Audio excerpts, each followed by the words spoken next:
Start कर दिया। देखिए अगला जो आर्टिकल है, कल आपने वृत्त के बारे में बहुत सारे पॉइंट्स पढ़े, कुछ और पॉइंट्स। सबसे पहला तो है degree measure of an arc. Arc मतलब आप जानते हो चाप, डिग्री मेजर मतलब होता है नापना, माप जिसे कहते हैं। तो चाप की अंश माप क्या होती है? जैसे कोई ये चाप है पी क्यू और हम इस डायरेक्शन में इसको नापें, चाप पी क्यू है, इसका डिग्री मेजर क्या होगा? तो डिग्री मेजर, मान लो ये कोण 75 अंश है, हमने एक एग्जाम्पल के तौर पे 75 ले लिया, कुछ भी हो सकता है, 80, 90, 95 कुछ भी हो सकता है। तो अगर इसका डिग्री मेजर मतलब यहाँ से अगर हम ये कोण देखें, ये 75 अंश है, तो इसे हम कहेंगे degree measure of arc P Q is equal to 95 degree. इसे एम से लिखते हैं। एम से क्यों लिखते हैं? एम मतलब होता है मेजर, एम मतलब होता है मेजर। पढ़ेंगे क्या? या तो एम आर्क पी क्यू पढ़ लो, या पढ़ोगे degree measure of arc P Q. Degree measure of arc P Q is equal to 95 degree.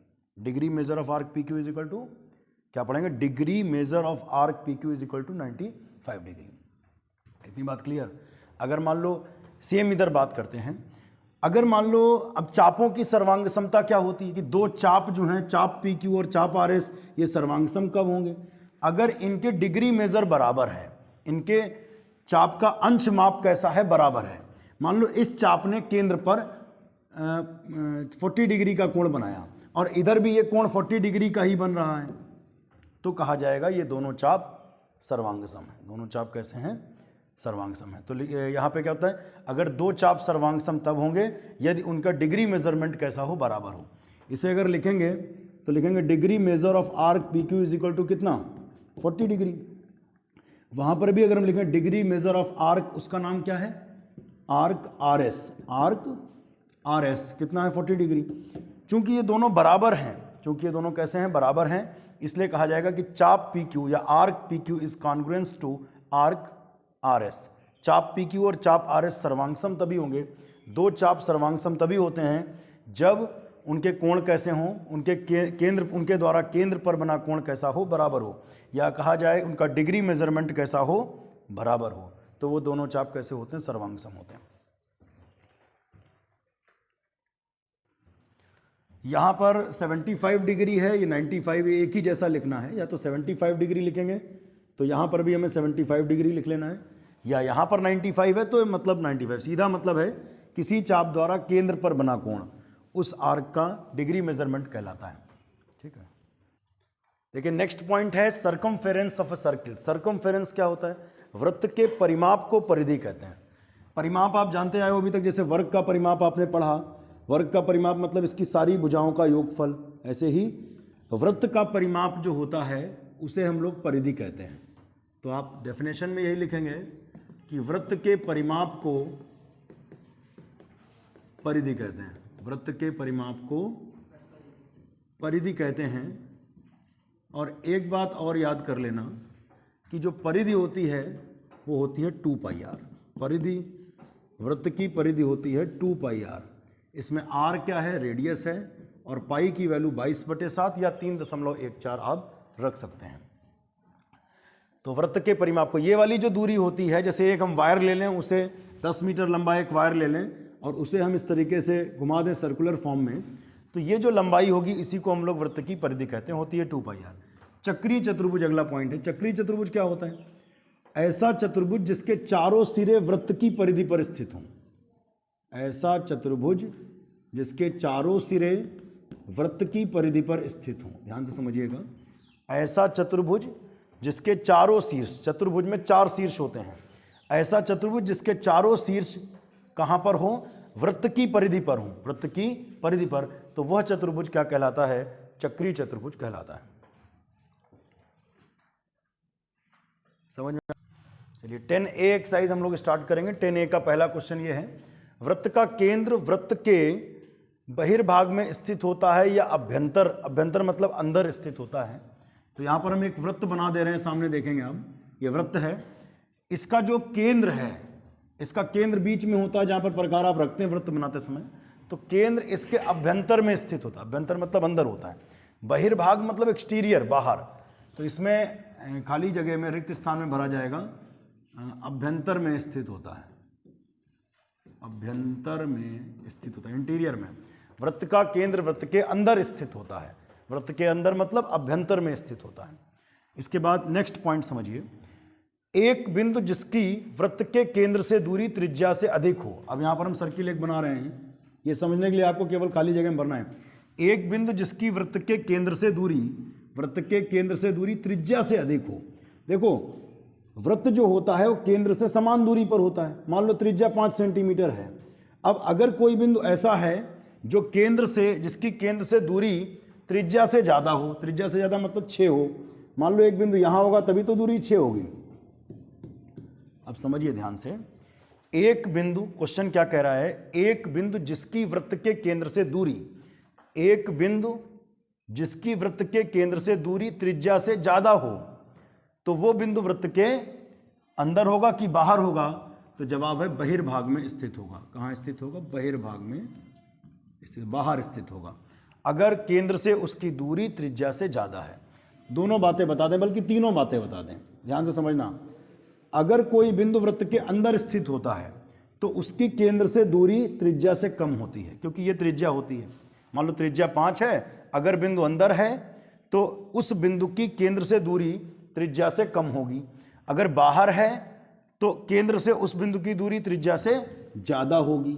और अगर परिधि पर है तो केंद्र से उस बिंदु की दूरी त्रिज्या के बराबर होगी। 3 बातें फिर से ध्यान से याद कर लीजिए। अगर बिंदु वृत्त के बाहर है तो केंद्र से उस बिंदु की दूरी त्रिज्या से ज़्यादा होगी। अंदर है तो केंद्र से उस बिंदु की दूरी त्रिज्या से कम होगी। और वृत्त पर है तो केंद्र से उस बिंदु की दूरी त्रिज्या के बराबर होगी। तो फिलहाल यहाँ पर पूछा गया था, एक बिंदु जिसकी वृत्त के केंद्र से दूरी त्रिज्या से ज़्यादा है तो कहाँ होगा? अगर त्रिज्या से ज़्यादा है तो वो बिंदु बाहर स्थित होगा। अगला देखिए, वृत्त की सबसे बड़ी जीवा वृत्त की जो सबसे बड़ी जीवा होती है, जैसे कई जीवाएं हैं ये, लेकिन सबसे बड़ी जो जीवा होती है वो वृत्त का व्यास होता है। तो यहाँ पर व्यास आएगा। अगला देखिए, एक चाप डैश होता है जबकि इसके सिरे व्यास के सिरे हों। अब देखिए, व्यास के सिरे से अगर एक चाप बना लें, इन्होंने कहा एक ऐसा चाप जिसके सिरे व्यास के सिरे हों, जिसके सिरे, अगर ये व्यास है तो हम इसको कहते हैं अर्धवृत्त। अगर ये व्यास है, फिर से सुनो, क्या करें, एक ऐसा चाप है, कैसा चाप है जिसके सिरे मतलब किनारे वो व्यास के सिरे हैं। अगर ये व्यास है तो इस चाप को क्या कहा जाता है? इस चाप को कहा जाता है अर्धवृत्त। इस चाप को क्या कहते हैं? अर्धवृत्त। अगला क्वेश्चन, वृत्तखंड कैसे बनता है? हमने वृत्तखंड की पूरी डेफिनेशन आपको समझाई थी। वृत्तखंड कैसे बनता है? वृत्तखंड जो होता है, एक जीवा हम खींचते हैं, वृत्तखंड बन जाता है। एक चाप और जीवा के बीच का भाग होता है ये। वृत्तखंड किसके किसके बीच में बनता है? एक चाप रहती है और जीवा रहती है। ये होता है लघु वृत्तखंड और उधर वाला होता है दीर्घ वृत्तखंड। तो वृत्तखंड बनने में 2 चीज़ों का योगदान होता है। किसका किसका? एक तो चाप का और एक जीवा का। तो इसमें कहा गया वृत्तखंड जो है वो एक चाप लगती है और एक जीवा तथा जीवा के बीच का भाग होता है। एक चाप और जीवा के बीच का भाग कहलाता है वृत्तखंड। अगला क्वेश्चन देखिए, एक वृत्त जिस तल में स्थित होता है उसे 3 भागों में बांटता है। बताया था, एक वृत्त जिस तल में होता है उसे 3 भागों में बांटता है। उसका इंटीरियर, उसका एक्सटीरियर मतलब अंदर का भाग, बाहर का भाग और वृत्त पर स्थित भाग। जैसे ही एक सर्किल ड्रॉ करते हैं प्लेन में तो 3 हिस्से हो जाते हैं, एक उसके अंदर का हिस्सा, एक उसके बाहर का हिस्सा और एक वृत्त पर स्थित हिस्सा।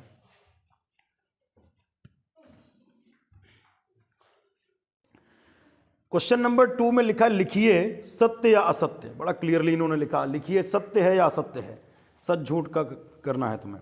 अपने उत्तर का कारण भी दीजिए। अच्छा जी, पहला पार्ट यह है, वृत्त के केंद्र को, ध्यान से धीरे धीरे पढ़ेंगे, केंद्र ये हो गया, केंद्र को वृत्त पर किसी बिंदु से मिलाने वाले, केंद्र को वृत्त पर किसी बिंदु से मिलाने वाले। तो पहले तो केंद्र हमने दिखा दिया, यहाँ पे केंद्र ही हो गया। वृत्त पर स्थित कोई बिंदु हो गया, केंद्र को वृत्त पर स्थित किसी बिंदु से मिलाने वाला रेखाखंड वृत्त की त्रिज्या होती है। ये पूछ रहे हैं ये सही है या गलत है। फिर से सुनो, इन्होंने कहा केंद्र को, इतनी आसान बात पूछ रहे हैं, केंद्र को वृत्त पर स्थित किसी बिंदु से, केंद्र को किससे, केंद्र को वृत्त पर स्थित किसी बिंदु से मिलाने वाले रेखाखंड को वृत्त की त्रिज्या कहते हैं। बिल्कुल सही बात है, इसको त्रिज्या ही कहते हैं। तो आगे आप लिख दोगे सत्य, पहले पूरा स्टेटमेंट उतारोगे और क्या लिखोगे, सत्य। अगला पॉइंट देखिए, क्योंकि केंद्र को वृत्त पर स्थित किसी बिंदु से मिलाओगे तो त्रिज्या ही तो मिलेगी। सेकंड पार्ट में समझेंगे, एक वृत्त में समान लंबाई की परिमित जीवाएं होती हैं। परिमित माने निश्चित, कोई वृत्त है, इसमें समान लंबाई की परिमित जीवाएं होती हैं। परिमित मतलब निश्चित। परिमित जानते हैं, दो शब्द आते हैं, एक शब्द होता है परिमित और एक होता है अपरिमित। परिमित जिसे आप काउंट कर सको, गिन सको, अपरिमित जिसे आप नहीं गिन सकते, इनफाइनाइट। तो ये करें समान, जैसे परिमित का मतलब 10, 20, 50, 100, 1000, ये परिमित है। 1,00,000 जीवाएं हैं तब भी परिमित हैं, लेकिन आप गिन नहीं सकते तो कहेंगे अपरिमित। इसमें कहा गया समान लंबाई की क्या परिमित जीवाएं होती हैं। जैसे मान लो हम 3 सेंटीमीटर की जीवा ले लें, एक जीवा, फिर 3 सेंटीमीटर की दूसरी जीवा, फिर 3 सेंटीमीटर की तीसरी जीवा, 3 सेंटीमीटर की चौथी जीवा, उतने की दूसरी, आगे आगे, तो कितनी जीवाएं बन सकती हैं, अपरिमित जीवाएं बन सकती हैं। एक लंबाई की वृत्त में कितनी जीवाएं बन सकती हैं, अपरिमित जीवाएं बन सकती हैं, अनंत जीवाएं बन सकती हैं। जबकि ये कह रहे हैं परिमित बनेगी, तो आप इसको लिख देंगे असत्य। फिर से इसको भी हम एक बार क्लियर कर देंगे। एक वृत्त में समान लंबाई की, ये कह रहे हैं क्या परिमित जीवाएं बनती हैं। परिमित मतलब आप गिन सकते हो, एक वृत्त में एक ही लंबाई की कितनी जीवाएं बन सकती हैं, तो जवाब है आप गिन नहीं सकते हो। मान लो आपने 5 सेंटीमीटर की जीवा ली है, 5 सेंटीमीटर की ये जीवा बन गई। अब बिल्कुल पड़ोस में पॉइंट लिए 5 सेंटीमीटर की ये जीवा बन गई, फिर इसके बिल्कुल पड़ोस में पॉइंट लिए 5 सेंटीमीटर की ये जीवा बन गई, फिर पड़ोस में पॉइंट लिए 5, ऐसे कितनी जीवाएं बनेंगी, अनंत। यानी परिमित जीवाएं नहीं बनती हैं, अपरिमित जीवाएं बनती हैं। तो एक वृत्त में समान लंबाई की परिमित जीवाएं होती हैं, ऐसा ये कह रहे हैं। तो ये गलत कह रहे हैं, तो आप इसका जवाब लिखोगे असत्य। तीसरे पार्ट पे आते हैं। एक वृत्त को 3 बराबर चापों में बांटा जाए। एक वृत्त को 3 बराबर चापों में बांटा जाए। अब देखो, ये लंबाई, ये लंबाई, ये लंबाई बराबर चापों में बांटा जाए तो प्रत्येक भाग दीर्घ चाप होता है। ये चाप क्या होगा, वो दीर्घ चाप होगा। तो जवाब है नहीं, ये तीनों बराबर चाप होंगे। ये तीनों कैसे, खुद ही कह रहे हैं बराबर चापों में बांटा जाए, तो दीर्घ चाप कैसे होगा। दीर्घ चाप और लघु चाप का कॉन्सेप्ट तब लगता है जैसे, जब इधर सुनिए, जैसे एक चाप बड़ा हो तो उसे कहेंगे दीर्घ चाप, और एक चाप छोटा हो तो उसे कहेंगे लघु चाप। लेकिन अगर चाप बराबर बराबर हो, जैसे अर्धवृत्त में ले लें, तो ना ये दीर्घ है ना ही ये दीर्घ है, ना ये लघु है ना ये लघु है, समझ रहे हैं। तो यहाँ बराबर चाप है।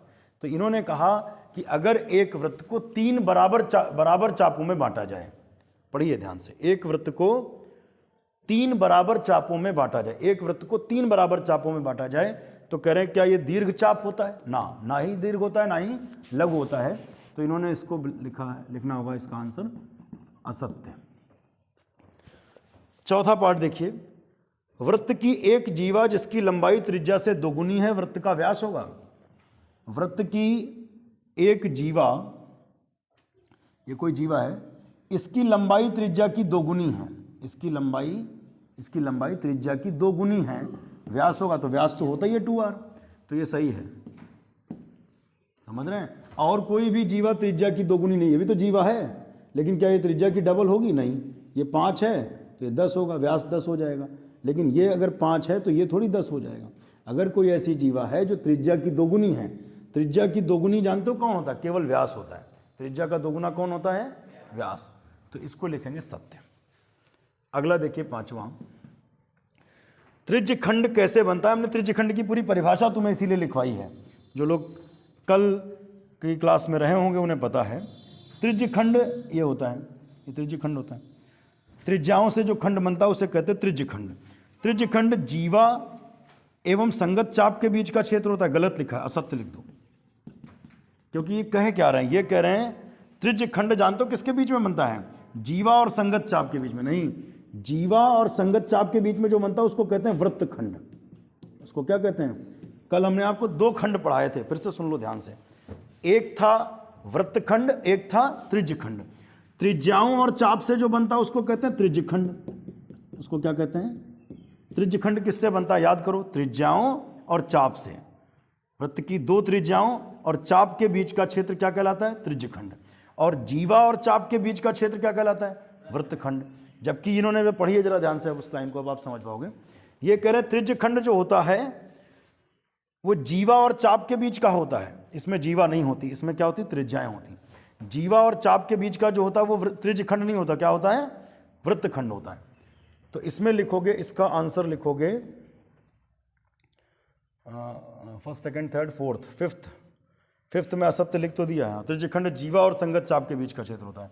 अगला देखिए, तो वृत्त एक समतल आकृति है, बिल्कुल वृत्त जो होता है एक प्लेन ही तो होता है, तो ये क्या है? सत्य है।